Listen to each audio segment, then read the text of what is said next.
think it's going. Sure it's not time. Remember that? Last time? What? We were talking for like 20 minutes. Stop. We had to bring it up again. Stop. And it was not the same. That's so The bad. second time was not the same. But we did not make that mistake today because we are live. Welcome back to another episode of the Persevere podcast, man. I'm pumped to... Oh, wait. You got a microphone, bro. So I hope you heard that. No, I'm actually really excited, man. I'm excited to have you guys here. Obviously, you guys know Coach Emma and Coach Ross. And just like last episode, as you guys saw, we talked about nutrition. Today, we're going to talk about movement. Yes. Which I think is such a... One, I want to say I think it's something that people pay too much attention to when it comes to their journey. But it is also a very important piece of somebody's fitness journey. So I'm just excited to chat with you guys, man, because I know that all of us look at movement different. Each one of us does something completely different. So I'm just excited to chat it up about it. What are your thoughts on it, Ross? I know you got a lot of thoughts on movement. First off, I think that movement is a broader term than people might initially think. I think that you look at fitness and it feels like it's all exercise. There's a wrong way. But I think of movement as just wherever you can move your body and you get something out of it, right? We're going to have to move to grab something off the shelf. But when I think of how you add movement, integrate movement into your life, how it's a part of your life, what do you choose to do? What do you choose to move towards? What do you choose to move away? And I think it can be little things like walking, right? Today we're going to talk about how we like to move, but you can start with something like that, swimming, right? Biking. I might be able to talk more about dance. I think that movement can be play, right? Like kids, they naturally want to move. Movement's something that feels one way when you're alone, feels another way when you do it as a group. Movement can be competition. Movement can be challenges. It's such a broad thing. And then you can really try to dissect little parts of your movement, or you can think of it as just how do I add more movement overall to my day. Some people that are desk bound and not active at all, I'll tell them when you're at your desk, just stretch, right? Just move your body in a way that if you've been stuck in this position, try to go into the other position. And that can be life-changing. That can be the game-changing thing for people, because another big thing with movement is if you don't do it, it's the opposite of a habit, right? You've built a habit not moving, right? Maybe you're a gamer and you just think, I can sit for 8 hours straight. But when you start becoming a mover, then you're trying to find ways to stay active, let's say. But I can go on and on. That's how I think about movement, though. What do you think, Emma? That was a really good introduction to movement. I know. That was really good. That's why I turned it over to her. I know. I was like, know, Rob, competition I'll save you movement, some group movement. No, it's true. I think movement is so innate in us. We were created to never stop moving. And so I think the body just wants to move and expend energy and move in different ways and move together. And for me, should I start like dance and stuff, movement in general? Listen, we're just here chatting, man. Like, the whole purpose of this is we're just hanging out, man. We're just diving into the subject. Is how we believe the subject. I think movement for me too is very energetic and spiritual, but not in a religious way. It connects you to a different part of the mind and body and space. And so I think movement helped me build this crazy awareness of myself and my brain. And I think you learn a lot about yourself with experimentation and through movement. And you can use it as a tool to impact how you're feeling in a good or a bad way, or in a calming way, or in an energetic way, and then to combine. And it's also often a vulnerable thing, right, for people. Not even just speaking in terms of dance, but just like movement in general. If you're not a self-identified exerciser or mover, movement can feel like very scary and, why would I don't want to show people the side of me, what if it looks weird or whatever, and it's just like the body wants to do it so bad. And so I think it can often help us overcome a lot of things. And so with me, dance was my main form of movement my whole life. I didn't even start exercising, right? Of course, dance is exercise, but I never saw it as that my entire life, and it's a very interesting practice. There's this book I have that's called Movement is Medicine. I haven't actually read it, but I think I haven't read it, so I'm not going to pull anything from it. But you know what? Wow, really? That book, I have this book that I haven't read, but you know what? I would read it. cool. But it's just like the title is enough. You can prescribe movement, dance, whatever is used as therapy in so many things. Mental, neurological, any kind of physical therapy, right? So I think movement is often overlooked, but also underlooked in a lot of aspects of life. We just see it as a way of a physical goal, physical attainment, but there's so much more that goes into it as how it makes your brain feel and your spirit feel and your mood, and it can impact so many things in your body. I agree. In recent, I said it's one of the people pay attention to too much. I think movement is everything, because if we don't move it, we lose it. That's a true thing, right? And I can attest to that coming from like car accident background, and I'm from pain to now I'm doing things that I never even thought I would possibly be able to do again. And it's all because I continue to challenge my body to move in these ways and just creating that freedom in my body. But what I meant with like not overlooked, what would you say?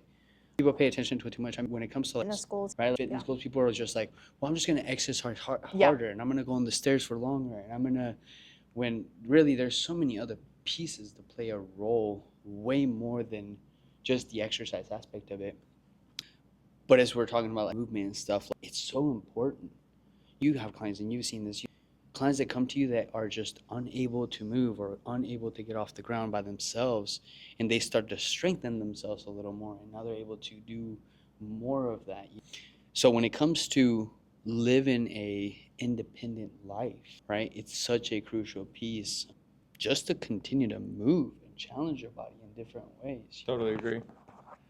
I wanted to hear, because I've only heard little snippets, but how would you describe your movement journeys, where you started, and then branch out into what is non-negotiable for you now? What do you try to incorporate now? And maybe some movements that you love or inspire you. To start off, growing up, I was not a kid that moved very much. I grew up... I still have a really hard time believing that, by the way. Dude. But I love that. Yeah, no, and I think that is a big factor on what I choose to do today and what has value to me. Because growing up, I stayed inside, I didn't eat well. I'd hang out with friends sometimes, and I was someone that people would see me move sometimes and say that I had athletic ability, but I didn't play sports. I watched other people and admired other people, so I was always interested in movement. I remember I would watch Michael Jackson dance and then just go, like, how is he doing that, right? I'd watch Michael Jordan play basketball, and I'd just go, like, it just doesn't seem real, because you're in your little kid body and you're like, you know enough to know that's not me.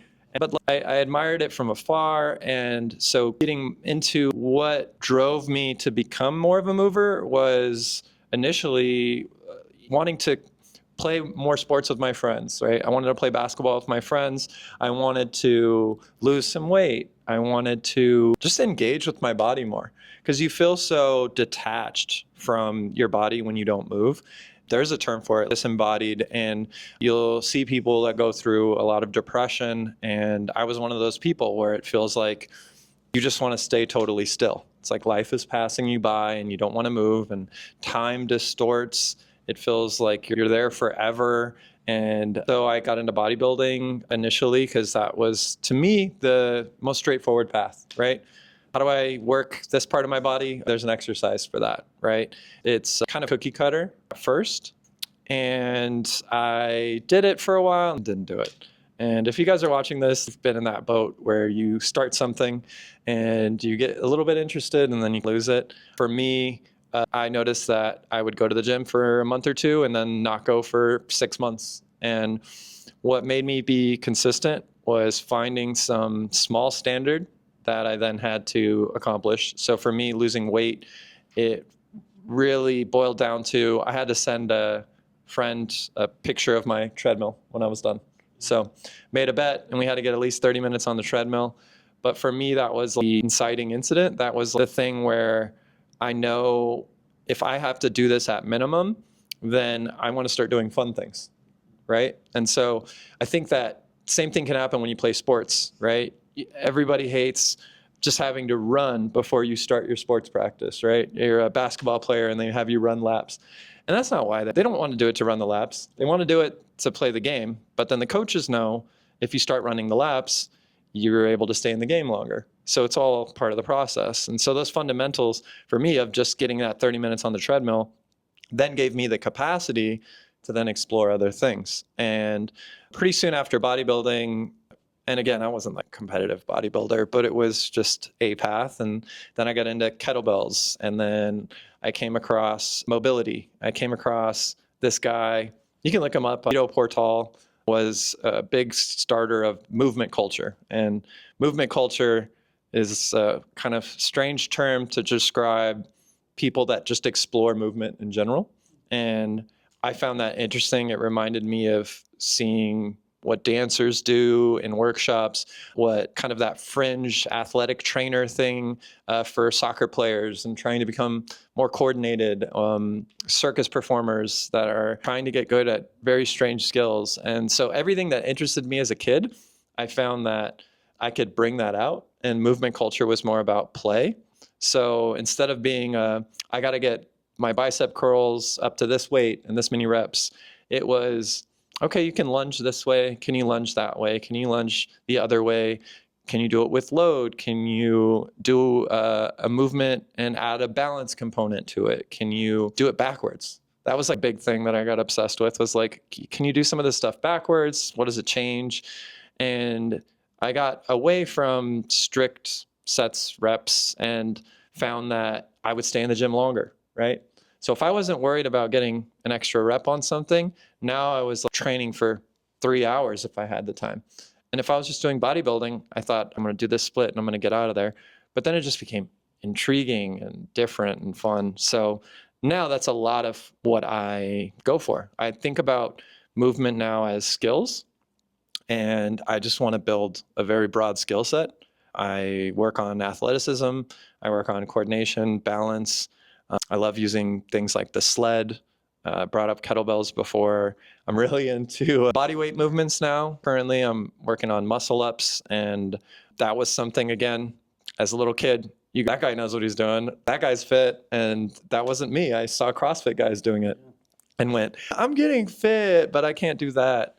And not to say that muscle ups mean you're fit, and if you can't, you're not fit. Mm-hmm. But it was like a separator of these people have moved so much, they've conditioned themselves so much that they're then able to exhibit this skill.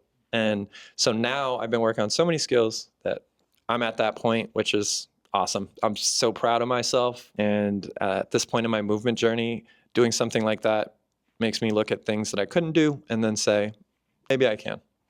Cool to watch too, dude. Especially after your squat challenge, and now they're like, I'm going to try to get a muscle up in a month. And then it's like, first try you went.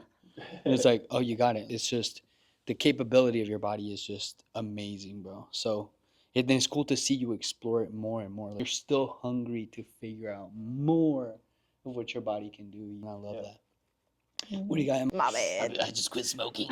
Just kidding, I don't smoke. He doesn't smoke. My journey with movement, I have been a mover my entire life. That's something that I really identify with. And I can't imagine what would I do if I didn't have my body move. Because I can't even get into thinker. I would start with that. But so I'm a dancer, and I've been a competitive dancer since I was 8. And even before that, my parents had me in gymnastics. My parents, I'm really lucky, they were very supportive and pushing us to try new things and find things we were good at and things that we loved and could grow in. And so I've always been really fortunate with that. But my relationship with movement is a little bit, especially dance, it's a little bit all over the place. But I find that I can give myself or lose confidence with movement. Movement can make me feel super confident about myself. Dance and even in the gym. That's one of the main reasons why I love going to the gym, is because I feel so good about myself when I'm there. And then I can also do the opposite for me, especially with dance. My movement has always been very competitive. So I'm always, even now, even though I'm not in a actual competition, that nature is still inside me with this competitive spirit with movement, but I still enjoy it. It's not like I have to do this, and it's something that I really enjoy with movement. I wish I maybe had a little bit more of just, and I'm starting to get better at that, honestly. Like, since I joined the team, I've tried way more movements and way more different types of activity than I ever had before. Other than like lifting, bodybuilding style, and dancing, I wasn't doing anything else.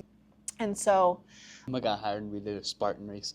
never thought I would do. I'd be like, okay, I'll do whatever you say. But never would have ever tried something like that. Always considered myself one or two things. Never considered myself this broad term of an athlete or the, I don't know what you want to say. But so joining the team has really opened up my eyes to a plethora of things that you can do within fitness and movement. Even just at your regular EOS, I never used the landmine or started using the sled or like kettlebells. It was always pretty strict with what I was doing. And I still enjoy that style of training. But now I am giving myself so much more freedom by learning new things. And new experiences help you learn new things about yourself. And I think that's really valuable. I think movement for me has also helped me learn so much about myself and helped me become so aware, especially with dance. So going back to my journey through movement, competed in dance my whole life, and then I went to college and I was getting a degree for it. And again, it's, even though I'm in college and it's an academic space, it's still very competitive. And sometimes when things are always competitive, it's hard to grow because you're focused on, oh, I just have to be better than this or better than that person. And then COVID happened and I was getting my dance degree, and with COVID, everybody got sent home from school. So I wasn't dancing at all. I was dancing on Zoom, which is not fun at all. It was actually so bad. I was like, how am I ever gonna dance again after this? Because you would have to like flip it around. Whatever you saw on the screen, you didn't mirror it. You had to do it the opposite way. So it was such a brain game for every class. It was bad. I wasn't myself during that year. I wasn't going to classes and stuff because I'm like, I'm not pulling it. I'm not learning anything. I'm just like, my internet connection is bad and this, that, and the other. But anyway, so during COVID is when I started playing around with fitness because I lost a ton of weight. And I lost 30 pounds just because I wasn't moving, which is crazy how our bodies can adapt so drastically. I just wanted to build mass and build muscle, and I just started watching stuff on Instagram and YouTube of what I can do at the gym and what exercises do this and that. And I think what really just drew me in more to fitness, I think confidence is such a big part of it. And I would not have considered myself a confident person at all when I was younger. Very insecure, very envious. It's kind of what my environment created me to be as a young kid. Exactly, and constant judgment. So then going to the gym, I was like, oh my gosh, what is this feeling? Like, why do I feel so good about myself? What do I like what I see in the mirror? And so I can't even imagine not like what I would be doing if I didn't have fitness to build some kind of security in myself. I think that's a huge part of movement for me, is just how I feel during and afterwards. And also it's fun too. But so What's your movement look like now? ooh. So my movement now, I'm still trying to open myself to new things and more things. In the gym, I usually am still within some bodybuilding split, but I don't say no to trying new things. So if I see Ross doing a muscle up, I'm gonna join right in and I'm gonna try it too, and I'm up for any challenge. But for a majority of the time, exactly. I was gonna bring that up. I started doing a little bit of jiu-jitsu too. Still dancing, not as much as I would like to be. And in the gym, I really focus on strength. Stability is really important. Flexibility and mobility are obviously super important. And that's, oh my gosh, yes. Look at me. Acrobatics and dance, I incorporate more of an artistic sense of acrobatics. And so just honing in on my skills, those are important. And it just adds to your profile. And I think trying new things, it just adds to my profile and helps me become a better dancer too, because there's so many things you can learn from every type of movement style. Even with jiu-jitsu, I don't know anything about leverage. What does that mean? So then dance is very explorative. It's a lot about sensation, finding different movement vocabularies and movement textures. So anything new I can try, it's going to help my ability in dance and just help me become a deeper, more versatile dancer. Because dance isn't just about looking pretty. There's so much more that goes into it. It's crazy. But so I'm trying a lot of new things with movement. But overall, it's been really enjoyable. And that's what helps me keep going. Because if you don't enjoy what you're doing, Yes. For sure. The process is going to be so hard if you're not liking what you're doing. Why would you show up if you're not enjoying it? If you're having that conversation with yourself. So, And I think that's a massive point to touch on too, because I feel like so many people get caught up on optimal, right? What's the optimal movement? What should I? Instead of really just finding something that they love and they can hold themselves consistent to.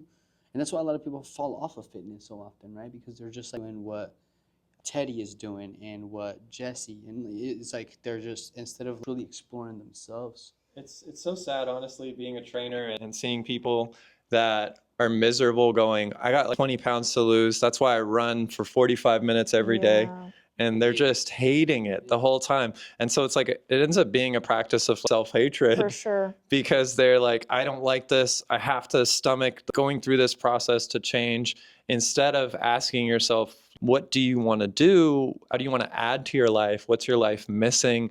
What would light you up? What leaves you feeling better when you're done with it? And everybody has something. It can be a process to learn it. That's why I liked that I started on the treadmill, because it was like saying, can I give myself a little bit more capacity to explore? Because if you're a total couch potato and I say, do you like acrobatics? And you're like, yeah, sure. But if you don't have the energy to practice it, then it's going to be really tough. But as you give yourself more ability, then it's like, well, what draws you in?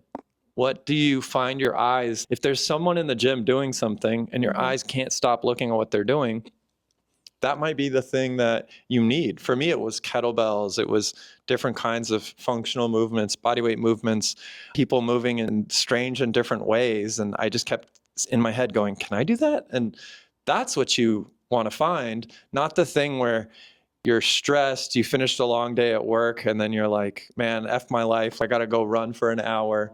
Exactly. And how do I balance this with all the other things? And now it's just this stressful thing that you do, which can also take away from your goals too. So you're just really shooting yourself in the foot with that kind of thing. But I didn't mean to cut you off there. No, you're good, right? That's what this is all about. But it is huge, man. And I mean, you're right. Like, so many people that are miserable doing what they're doing because they think that's what they need to be doing instead of like just exploring different things. Hey, I was going back to my history with movement. I was really blessed that my mom at a very young age put me in every single sport. I used to be a part of this. It's a lifetime, but it was in Mexico, and you drop your kids off and there's different sports that they can go to, and she literally signed me up for everything except for basketball and baseball. Those are the two sports that I never played in my life. I played basketball for a little bit, but I sucked so bad that I just didn't want to do it anymore. So growing up, I was always active, and I always saw my mom, all of my uncles. My mom was always very active. She used to play beach volleyball. She was a bowler. All of my uncles played football. So I grew up around a lot of people that were active. So activity was always something that I just grew up around. So moving out here, and I was really more drawn to soccer my entire childhood. That was the sport that I really loved. So moving out here, going middle school, high school, played soccer. And then once I got out of high school, I started exploring more like mixed martial arts. I started with Muay Thai. I moved to Sacramento, went to college, explored Muay Thai, and I loved it. And I think I loved it more because the gym that I used to go to out there was a mom and pop gym. And they used to cook us dinner every night after Thai food, dude. And I was out there in Sacramento by myself. I'm in college. So it was almost like my little family out there where I would go to the gym. The mom would feed us, and then I would go back home, and it was like an everyday thing. You know, I really fell in love with the sport because of that. So then coming back to Vegas after I moved back from Sacramento, I started exploring different gyms, and that's where I really started exploring mixed martial arts because there wasn't just like a Muay Thai gym out here. It was MMA was growing back in the day, so I think it was like what 2008, 2009-ish. MMA was starting to grow, UFC was starting to grow a little bit, so there was some more mixed martial art gyms out here. And I went to one fight team, started doing jiu-jitsu a little bit more and Roman wrestling. And I started liking that. I started liking the mixture of all of it. So I did that all the way till I think it was like 2011, I want to say. And then I dislocated my shoulder, tore my rotator cuff, and I didn't have health insurance. So that really put a halt to that. And it was such a weird, that was the first time I ever had to like explore, because you identify to something. Like, this is what I do, this is who I am. And that was the first time in my life where it got taken from me like that. And I had to figure out, dude, who am I now, Mm-hmm. right? Yeah. At that point, I started getting into the party scene, started going to raves, doing stuff like that. So I was active, but I wasn't really consistent with my activity because the one thing that I really loved got taken from me. But in 2013, I got in a car accident. I got T-boned by a Thunder truck. I was in my Scion TC. Guy was drunk. And that car accident left me with a herniated disc on my lower back, my L5S1, which left me unable to straighten my right leg without shooting pain to my back. So my shoulder happened, and then my back happened. And you think somebody that went from being a kid and being able to pick up any sport, Mm-hmm. I was able to, you put in front, and you've seen it, right? Like put something in front of me, dude. I'm pretty quick at picking things up. Yep. But I went from just being able to not. I couldn't even get out of a chair by myself. And that put me in such a crazy depression. Obviously, they're prescribing me medication, so I got addicted to painkillers and all that good stuff, right? And after a year, I think it was like a year and a half of the car accident, I remember like looking at myself in the mirror, dude, and I was like, overweight. I looked older, right? Obviously, I'm taking painkillers, I'm partying, I'm doing all these things, not active at all. And I was like, dude, this isn't it, bro. This is not how this ends. This is not your story. So at that point, I decided to hire a trainer myself because they literally told me that I would not be able to walk without pain unless I got my disc fused. But I'm like 23, dude. Jeez. I'm 23, 24 years old. I don't want to have a fused back at that age. Yeah. So I explored my options. I started doing some research, and I just thought, maybe if I can strengthen my back, if I'm going to have somebody professional help me strengthen my back, maybe I can regain some of this movement. I can start moving without pain. And his name was Buck. Hiring Buck was the best thing I could have done for my life. Because not only did he help me re-strengthen my back, but talk about confidence. I had no confidence. I had no idea who I was anymore. And movement and exercise and fitness really helped me rebuild or refine who I was. And that's where I fell in love with it, man. That's when I made that decision that I just wanted to help people the same way he helped me. I was like, dude, I just want to pay this forward, right? I feel better. I'm able to do things. Obviously, I still had my lower back pain and it wasn't fully gone, but dude, I was walking, right? I was walking. I was able to do more. I was able to lift. And at that point, I started getting more into like bodybuilding, right? Just wanted to, obviously, your bro split and stuff like that. Chicken and rice, tilapia and rice. And it's a grind, right? But it's a very straightforward there's no black or white. You know what I'm saying? It's like, this is the path. And I loved it, dude. I started to build myself. I started to see more muscle. I started to lose that weight. I started to really think about competing, right? Which I did one competition, never again. Props to any of you that do competitions consistently because that was miserable. But there's something to be said for it's a routine. Yeah. Mhm. It adds a routine to your life. It can take up your entire day if you count all the food and planning your workouts, thinking ahead for what it's going to look like in 6 weeks, 8 weeks. If you need some structure, bodybuilding is definitely a way to do it. Powerlifting too, just different ways. But the one thing that I wasn't a huge fan of when it came to bodybuilding, especially once you get into like competing aspect of it, it's all consuming. Oh, yeah. It's all consuming. You have to carry your meals with you. Yeah. You have to weigh everything. You have to do your cardio at a certain time. You have to do you don't have a lot of wiggle room in it, right? Yeah. But it is very easy to follow. And I did that all the way up till, so it was that COVID was 2019 and I competed in 2020 or 2021. Anyways, I competed at the Patriots here, 20 or 22. We were still wearing masks. That's all I remember. Wow. So whenever that was. And dude, that was a journey. I learned a lot about myself through that process and dieting and the feeling miserable and literally having to take naps between clients because I was so exhausted from the diet. And after competing, after doing that, I still continued the same split for a while, but it started to get boring. I started finding myself just getting bored. I was getting stronger, but I just didn't find the same joy for it anymore. And I remember I watched this, it was like a video on Joe Rogan, and it was his workout. And I saw him making kettlebells. And that's when I was like, bro, like, that looks fun. And I started exploring them. And I started adding them little by little. Right? I was still doing my bro split and stuff like that. But I was like, let me see what these kettlebells got to say. And at first they were awkward. So I was like, you don't know how to hold them. They're flipping. They hurt.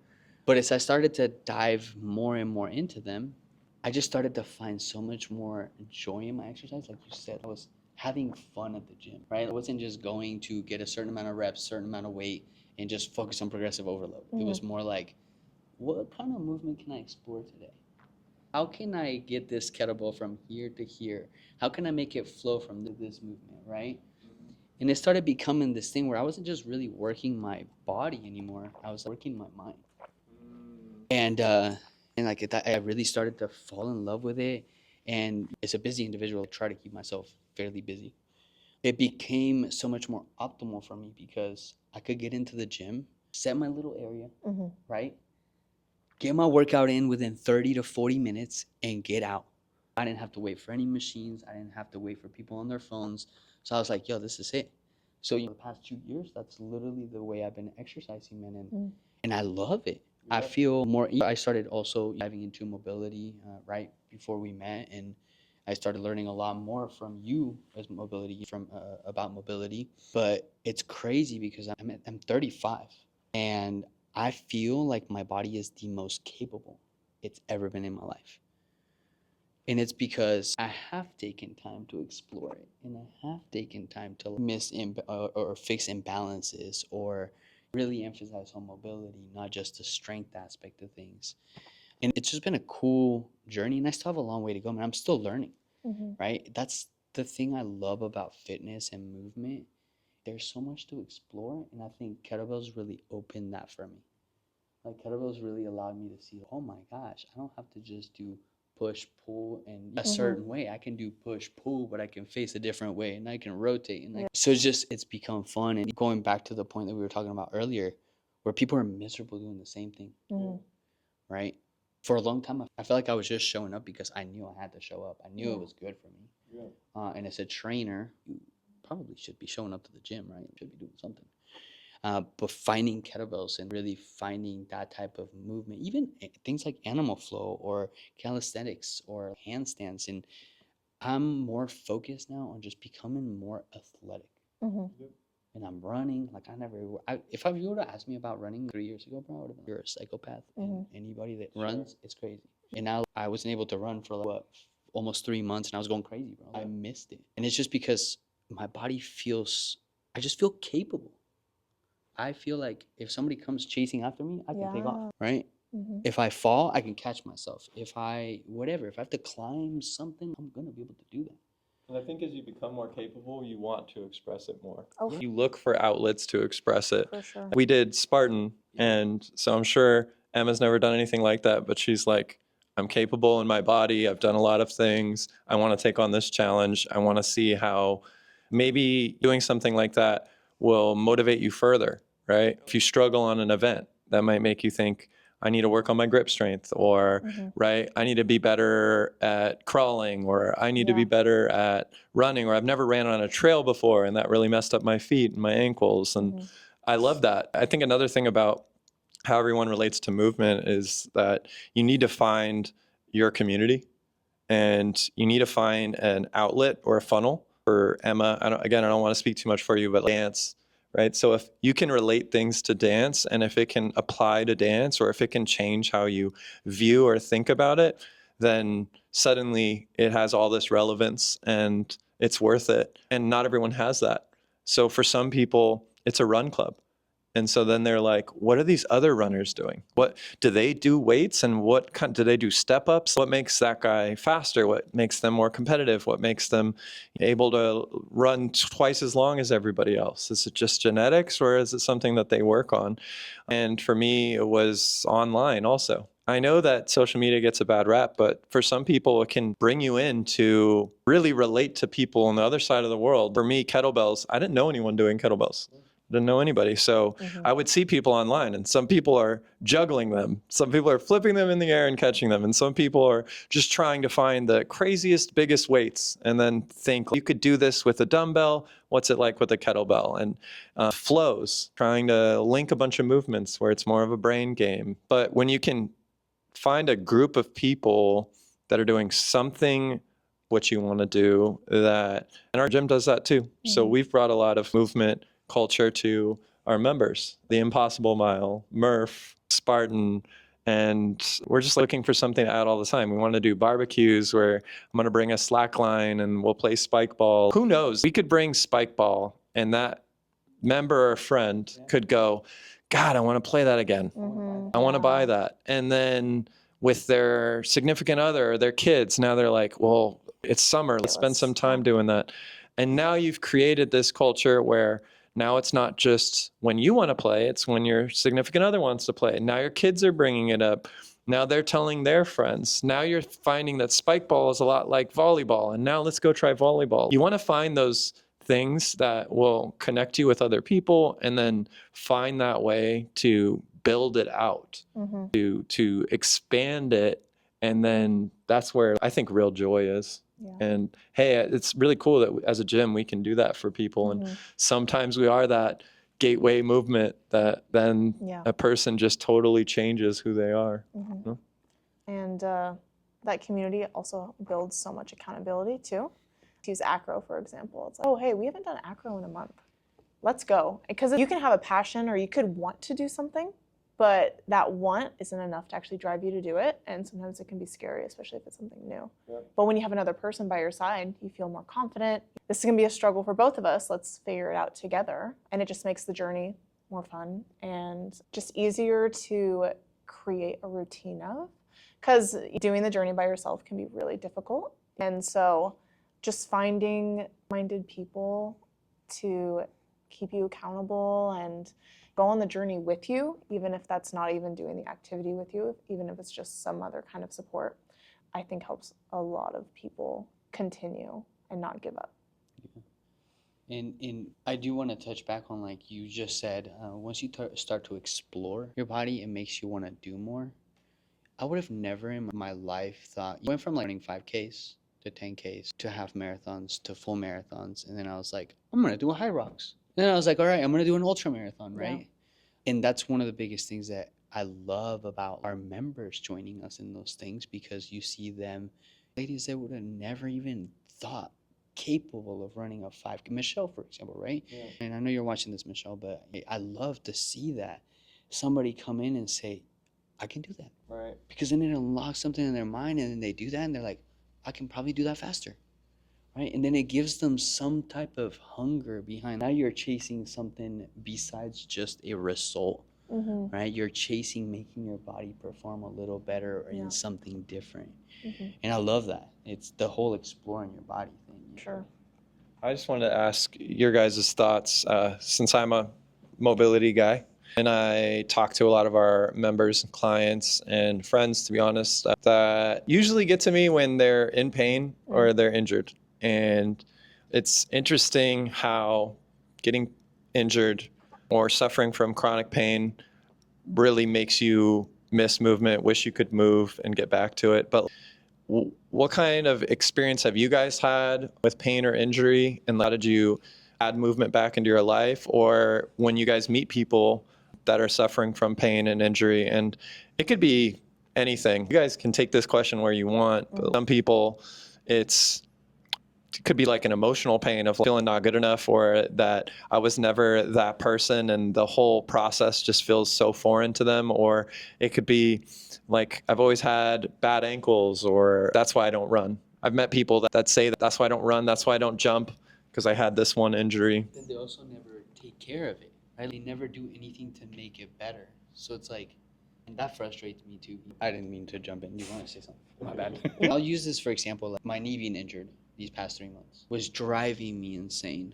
But something that I've gotten really good at, and you guys have probably seen this by now, when something happens to me, I'm really good at finding something else to obsess over. Right? So I love running and I can't run. Let me get these handstands down. Right? And I think people really struggle with that.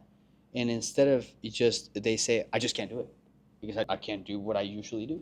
Right. And they never give themselves the chance to say, what else do I want to explore? Right? What else can I get good at? And also to touch on that too, I feel like people are in pain, but are also not doing anything about the pain. They're not doing anything to address it, right? They're not trying to fix it. They're not stretching like we're asking them to. Yeah. And you're just like, dude, well, you're frustrated and mad that you're in pain. You're not taking the time to make it better. And I think For a lot of people with pain, the automatic solution is just go to the doctor. And the doctor is going to give you the same prescription they give every single patient they see. And it's not that simple. I think my own experience with recovery and injuries is interesting because, especially with dance, I was always injured and everybody was always injured. And it was just, it's showbiz, you're injured and you still got to perform well. So that's something that I'm still learning now is rest and recovery. And just because I'm so used to just continuing and not, and you know what, since I started weight training, strength training, I'm injured a lot less. I still have hip and knee and shoulder and wrist and all these other little issues, but luckily nothing serious, knock on wood, has happened that really inhibited my movement where I just had to completely stop. But I feel like that's a journey that I'm still learning because it was always just stretch it out, go elevate it, take a day off, and then you'll be good to go. And so that's something that I'm still trying to get better at, learning how to help myself recover through movement. I think a lot of us are, though, because I have always been the type of, we'll just push through it. We'll just work through it. It doesn't matter. It hurts, but just keep going, right? Where I've really learned to take a step back and say, it really hurts. There's obviously something wrong. So can I just do something different for right now and really address the issue instead of just pushing through it? And I'm actually really excited to hear what you have to say, man, because you come from a shoulder injury, and that's what really made you passionate about mobility overall, right? I came to movement through lack of movement growing up, and then also injury and pain, inability to move in general. When I was in my early 20s, I was at a party and we were dressed up in costumes, and I tried to do a movement that I'd been able to whip out a million times before on the dance floor, and it was this one-armed handstand that I saw in a movie, and I did it a couple of times, and then time had passed. I'd gained 25 pounds since I'd done it last and didn't even know what happened. Went up, came down, blacked out. I was talking to people like this, and then my shoulder just sucked back into the socket. But then I had shoulder issues from that point on, and then had intermittent exercise at that point. But then I had a much more serious injury around COVID time to my right shoulder, and it was never really the same after that. And so I had to think about things differently. For me, I focused on getting more mobile in my lower body, right? If you don't have capacity in one place, work on capacity in another place. That's one bit of advice that I'd offer to people. It's kind of do what you can with what you got. But another thing that had occurred to me that's kind of been on my mind, honestly, the last couple months, when you were talking about how you can go to a doctor and what are they going to do for you? They're going to give you the same prescription that they give everybody else. And then another thing that us as trainers, we're still vulnerable to is ignoring it. But if you think about what the prescription is, oftentimes it's an opiate or something that is going to numb the pain. And the other thing you can do is you can ignore the pain. Those are kind of the same thing, right? If you look at something that is inhibiting your life and you try to numb it or ignore it, you're usually still going to have a recurring issue. It's either going to come back in force to your life or give you issues down the line, or it's going to affect your mental. It's going to make you not want to put as much effort. So instead of just thinking, what can I do to numb this or ignore it? If you can directly try to focus on that area and ask what you can do. I said a minute ago that my shoulder was never quite the same. What I started asking myself is, what can this shoulder do? How can I see if I can bring up this shoulder to be able to have the same capabilities? So even if sensation was changed, strength or stability was changed, can I press a kettlebell on this side? What does it take to do it on this side? Can it be less weight? Do I have to change the angle a little bit? My shoulder can move back this far behind my head on this side. What's it at on the other side? And even when I can't say that the shoulders are equal, now it's hard for me to even think what one shoulder can do that the other one can't. So I found another way for me to gauge my feeling, sensation, my health through doing what you can. And just to talk on the very common occurrence for people, back pain. All three of us have had back pain at one point or another. Some people. So I'm dealing with some back pain right now, full disclosure. And I just got done doing a squat challenge where I was putting weight on my back every day. Did that for 32 days. And I think there was underlying issue there. And so trying to practice what I preach every day is a little bit back day for me now. That's how I'm working through it.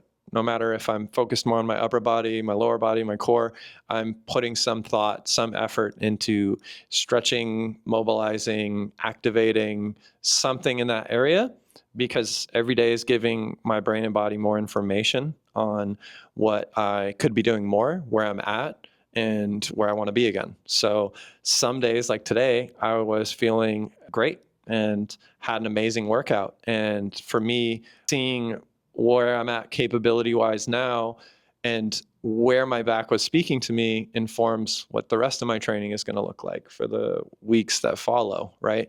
Because I want to be able to do more of this and I want to have less of this problem. And you're just engaging with it. If you guys can find a way to engage with your issue, if you're a person with back pain, a simple way to look at it would be, how is your back supposed to move? You're supposed to be able to rotate, bend to the side, right? So can you do those even in a super small way, right? If you can do those in a super small way, that can become a larger way over time, right? Anybody that does flexibility training, you're trying to learn to do splits, everyone can do a very tiny split, but then some people can do a full split, right? And they're all splits. They're just different sizes.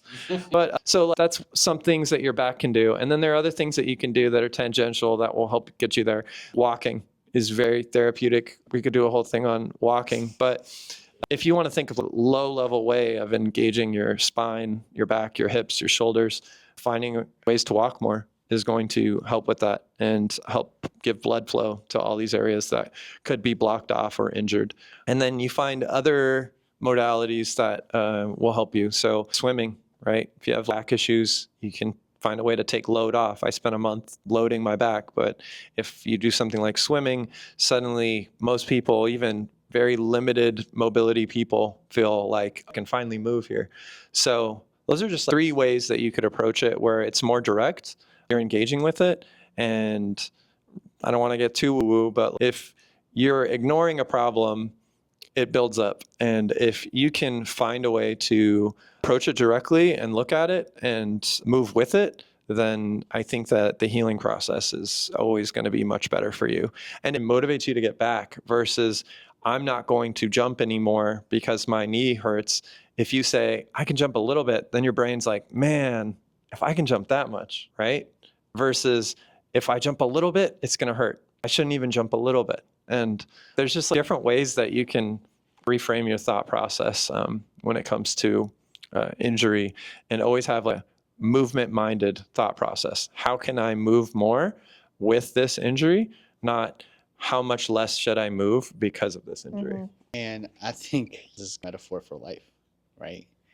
If there is any issues and you just try to ignore them or not dive into them, they are going to come back in worse ways. They're just going to compound. So when you said that, I was like, damn, bars, bro. Just dropped right there. You know what I'm saying? He's over here, we're talking about movement. He's talking about life, boy. Yeah. But it's true. And that's one of the biggest things that doctors will say, right? Oh, move less. Lay down. Mm-hmm. Right? Sit. Don't do nothing. Yeah. As a matter of fact, don't breathe. Right? Instead of saying, can you move a little? When you sit, your knee hurts. Could you sit on a couch and maybe just do leg extensions and start improving the health of the joint and the muscles around it? All right, you can't stand, right? It's like, okay, can you stand on one leg for like 10 seconds? Or just, in like you said, just finding those little, I was able to do it for 10 seconds. Can I do it for 15 tomorrow? Can I do it for 20 the next day? Right? And then you start getting hungry for a little bit more. Instead of just saying, well, I'm just not going to do it anymore. I'll just get a wheelchair. That's it. I love it. We've been going for a minute. I really want to hear you guys' answer to oh my God, it's this been an hour. question. So we talked a lot about ourselves, how what motivates us and inspires us with movement, but I want the viewer to have some practical takeaways.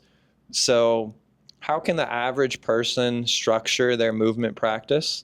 Whatever you guys define as movement practice, I love using that terminology. So how can they structure their movement practice and add more movement to their life? What are you guys' thoughts? I feel like we need one of those loading bars right now. Right. Is this a person who really struggles to find movement in their life, just in general? So for me, I said average person, not taking an athlete. You could just load it up as much as possible. What someone watching this that just wants to, is inspired by what we're saying, or want to move in more ways. Let's say that they already go to a gym or have some kind of gym membership or equipment at their house, and they're capable of walking and moving a little bit, but they don't have a big movement background. What are some ways that you would tell them? Would you tell them go to the gym a certain amount of days a week? Would you tell them to get on a plan? What ways would you hopefully expose people to movement that'll make them want to move more? I think sticking to something or starting with something that you can stick to. We can get really ambitious and be like, I'm gonna work out 6 days a week. And that's just, you're gonna miss that 4th day and you're gonna be like, I'm calling it quits. I broke my streak, I might as well just stop. You can start with walking 3 days out of the week, or I wanna go to the gym twice a week, something like that. I also think with movement, just in their daily lives, if you really wanted to start small and not necessarily start with something fitness oriented, with weights or anything, I think it's really easy to choose convenience. And I think if you start to get out of the mindset of I'm gonna do what's convenient, I'm gonna do what's a little bit harder, that can get you to move a little bit more. So for example, I was having this conversation with my clients who were trying to get more steps in a day. So let's say I'm doing my laundry, right? I'm gonna put it all in one thing and I'm gonna take it to the room that's right by it. Instead of first, I'm gonna go walk and open the door, and then I'm gonna go grab the hamper, and then I'm gonna come back and I'm gonna grab half the load and bring it. You know what I mean? So splitting it up in different ways where it's not necessarily time effective, but it's just getting your body more used to moving more, because for a lot of people, even just going on a 5-minute walk can be exhausting if you're not used to it. So just starting small, if you're really not used to movement, and finding ways in your life that maybe where things might take a little bit more time and might be a little bit less convenient, taking the stairs instead of the elevator, something, parking further in the parking lot. Smaller things like that, just where it's not the first instinct of an easier route. Yeah. I think that's in a super simple term. Exactly. And Vegas is hard. Vegas is not a walkable city. It can be. Okay. Well, I'm just saying Vegas is a little bit hard. Well, if I walk to my friend's house, well, my friend lives 5 miles. So. Some people will find it's easier. You can walk wherever you live, but I see your point. Yeah. Some cities, you could not own a car, and this is a tougher city to not own a car compared to other parts of the U.S. or world. Sure. It's a little toasty out there. A little bit. I think one of the biggest things that we preach this all the time, right? Literally the saying, right? 1% better every day. And as you said, a lot of people try to do this. I'm all in, right? I'm going to go 7 days a week, and I'm just going to, instead of just saying, dude, I am not moving at all right now. I have a desk job, and I am maybe getting 1,000 steps a day because I work from home, right? Just saying, can I just set a goal of getting 3,000 steps a day, right? That's not really that huge of a gap between 1,000 to 3,000. But once you get used to that 3,000, then you can say, can I get to 5? Yeah. Right? And then I think one of the biggest things and why a lot of people fail at creating, all of this is all about routines and habits, right? And if you're only doing things sometimes, right, it becomes a little bit harder to be consistent and actually build a pattern behind it. So I'm a huge believer that if somebody's trying to move a little bit better, it's just finding something they can do daily that's realistic, right? But it is going to push them a little bit more just to move more, because then from there you can build, right? Once a person gets to, they go from 1,000 steps a day to 8,000 steps a day, then you start saying, well, now I'm going to go to the gym on Mondays, Wednesdays, and Fridays, but I am keeping my 8,000 steps a day. So they set that base foundation of this is how much I want to move, and then they can start adding other little movements from there. And again, I think the biggest thing is just 1% at a time, man. It's not a sprint. It's a marathon. It's for the rest of your life, right? So as Emma said, sometimes we can be very ambitious, especially when you're excited, right? You watch the Arnold movie and you're like, oh man, I want to be Jack Arnold tomorrow, right? But just being able to say, hey, this is where I'm currently at. How can I just increase that by 1%? Yeah, no, definitely. And then just continue to chip away little by little, but actually building, because as you start to increase a little bit, right? Like you're a person that works from home, you're getting 1,000 steps a day, you go up to 3,000. Now you're having to create routines between I get up on my lunch and I go walking for 10 minutes, right? Before I get to work, I walk for 10 minutes. When I go to the grocery store, I park a little bit further. So you start building little rituals and routine to get you to that smaller goal that then later you can start adding to those same. Now instead of only walking 10 minutes on your lunch, you're walking 30 minutes on your lunch, right? And it just continues to make the goal more achievable, more sustainable, and more consistent. Great stuff. I agree with pretty much everything you guys were saying. How to add more movement to your day by using the stairs or taking a longer route, setting goals. I think is really important. Even if you don't feel like you're that kind of person, a goal can keep you with the direction. Another thing that I really like with movement practice: find something that gets you around other people that kind of makes you accountable. I started doing acrobatics because Emma was interested. And so then I thought, well, now there's another person that on weeks where I'm like, oh man, is she going to bring it up? I might not want to do it, but I know that she's going to do it. And so then I'm like, well, I'm going to do that because she's doing it. And then other weeks it's the other way where I bring it up and I'm sure she's not thinking about it as much. And so it kind of keeps us tied to this physical activity. Doing things in a group class. We have group classes here. And so this person's showing up, or this coach always brings good workouts, and that can keep people accountable. Signing up for a club, a way that you could have movement in your life.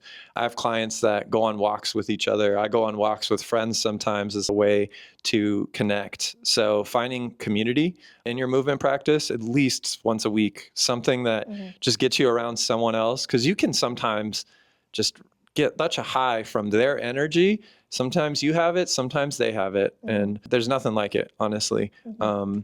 And another thing that I would add, I'm a big fan of movement snacks. Finding really small ways to add movement to your day, something that almost feels insignificant, right?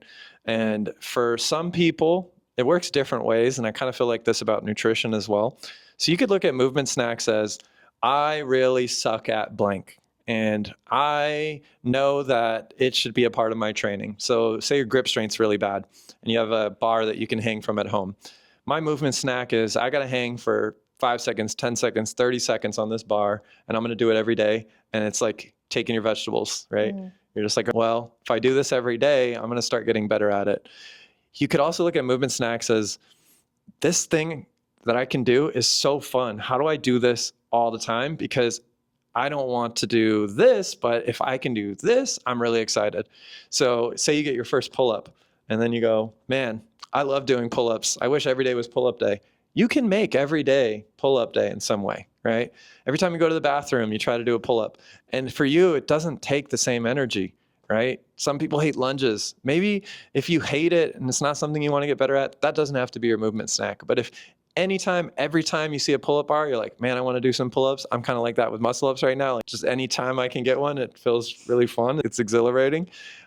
That's another way you could do it. And then a third way that you could do movement snacks. So you have stuff that you suck at and you want to get better at. You have stuff that you love and it almost feels like they take less energy than they should.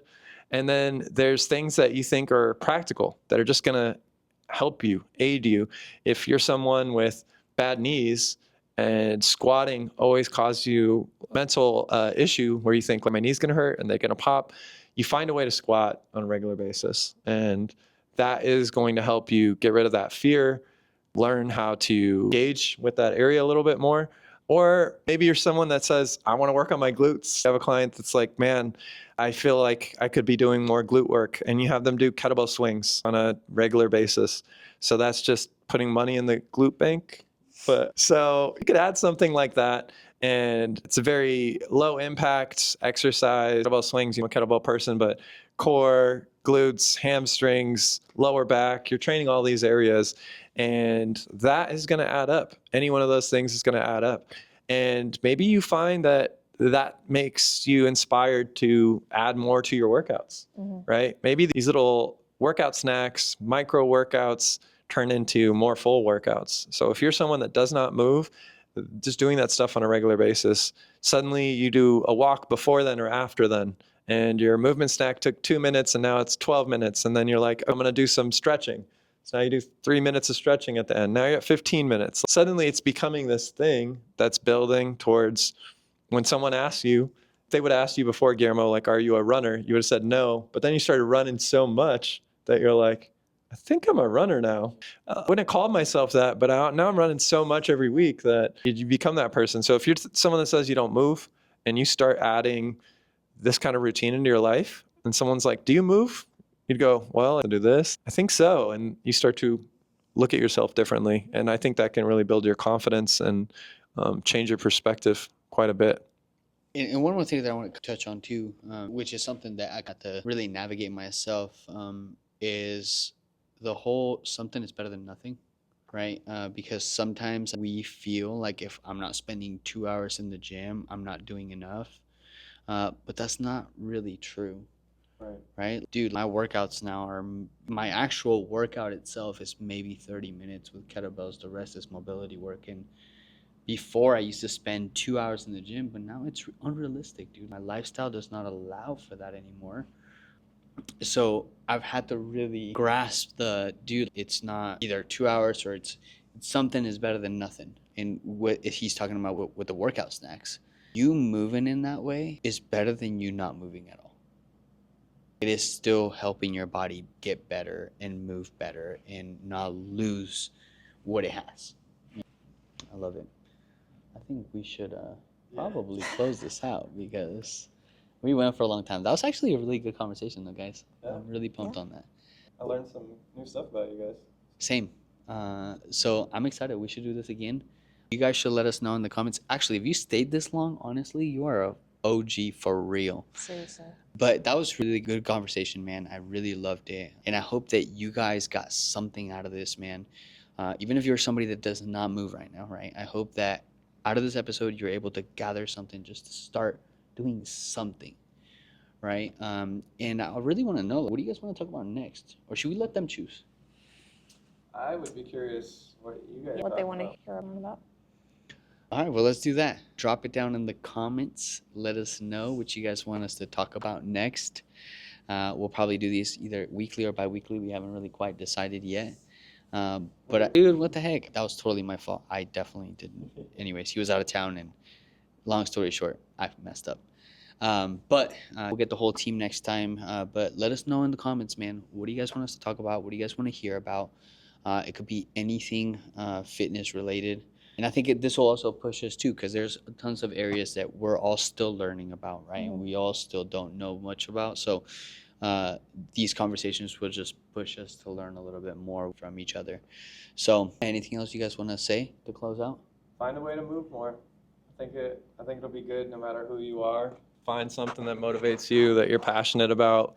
Don't look at movement as just exercise. Sometimes this is fun for me. And then, hey, if you're moving your body, you're probably putting yourself in a better place. So, kind of going along those lines. Life is short, life is fun. So I'm just trying to stay creative and stay young with your movement. So big. Pretend you're like a little kid. Artist in her definitely came out right there. Oh, I love it. I would say the same thing, man. Just find what you love. Even if it's, stop worrying about what's optimal or what everybody else says you should be doing. If you enjoy classes, man, go to classes. If you enjoy cycling, go to cycling. If you enjoy climbing, go climbing. It doesn't matter. Just do something you like to move your body, challenge your body.